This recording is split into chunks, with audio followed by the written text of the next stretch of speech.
Last week was probably the hardest week I've ever had with ankylosing spondylitis. It's hard to compare pain over the years, but probably the most pain I've ever been in, probably the most down I've ever been in since being diagnosed when I was 25 years old. So we're talking about a decade later. So I want to get on here and talk about what happened, where my head was at, where I'm at now, to try to help others that are maybe dealing with the same thing, dealing with flares, dealing with ups and downs over the years.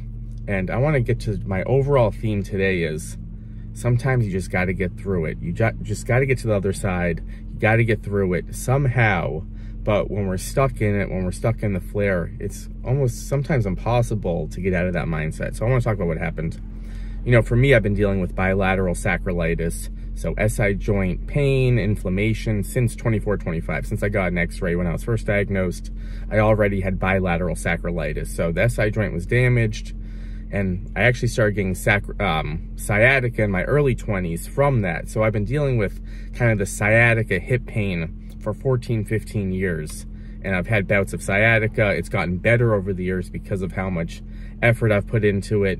But when I got this last week, it was sciatica, hip pain, that turned into a whole array of dysfunction in the body. But when I got it last week, it was different. And I'll explain why it was different last week. But at this point when I got it, I was thinking, what else can I do? I've put so much time and effort into movement, exercise, nutrition, mindset. I've put so much time and effort into it. And I was at a point where I was like, what else can I do here? And actually, for the first time ever, exercise and movement was not responding well to it. It was actually making it worse. I was in so much pain, inflammation, and I was trying to overcome that all at once. And, you know, I think AS can be hard because we can worry about how much pain we're in. Is this a lot worse than usual? Am I progressing?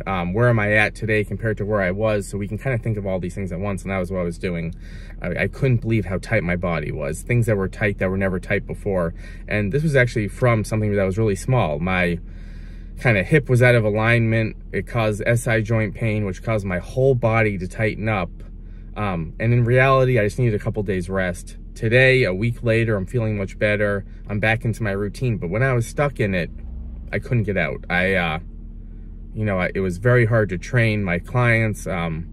As you all know who follow me, I'm a personal trainer. I work with others with AS and others with chronic conditions and arthritis. And it was very hard for me to be positive when me, the trainer, the fitness guru, was really struggling. So what I want to get to is, why did this happen?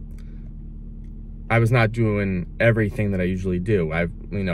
Under a lot more stress, not doing all my rehab exercises, which I've had to do over the years for my hips and the low back. That has to be there, the rehab exercises. I just had a newborn baby, so I'm not sleeping as much. So all this kind of hit at once, and it led me to just my body to be in more of a vulnerable spot.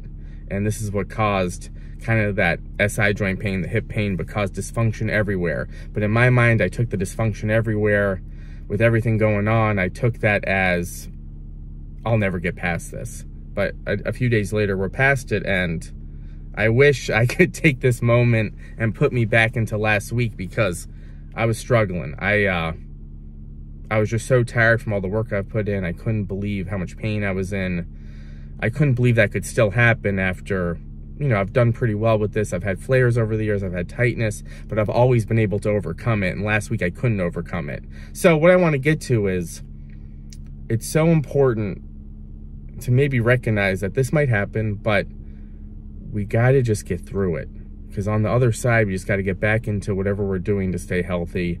Because the alternative, for me, the alternative of not moving and doing all my rehab and nutrition and, staying stress-free, the alternative is not good. I've been there where I haven't been able to move as much and do my routine, and I've felt horrible. My body's felt terrible. So how I look at this is small goals, just small goals over time. We can't get into that rut where then we can't get out of it. We have to keep going in any way we can. How I got out of this eventually was, I really took a step back and I said, I can't overcome this pain and this tightness overnight. I have to just keep chipping away at it, do small things, focus more on the mental health, the stress relief stuff, meditation, mindfulness. Let's just do the sauna. Let's do some gentle stuff just to stay with it, just to get through this.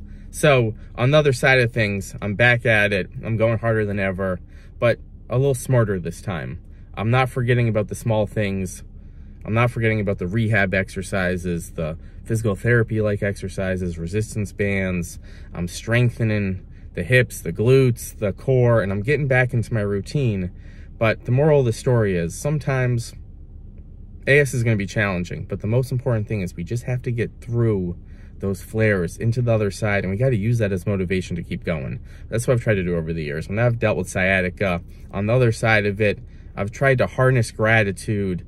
Oh, okay, I'm moving better now, I'm feeling good. I've tried to harness that and put that motivation into staying healthy. And I've tried to harness the fact that if I can get through what I just went through, the struggle, the mental health stuff with it, if I can get through that, I can do anything, and I can keep going with this.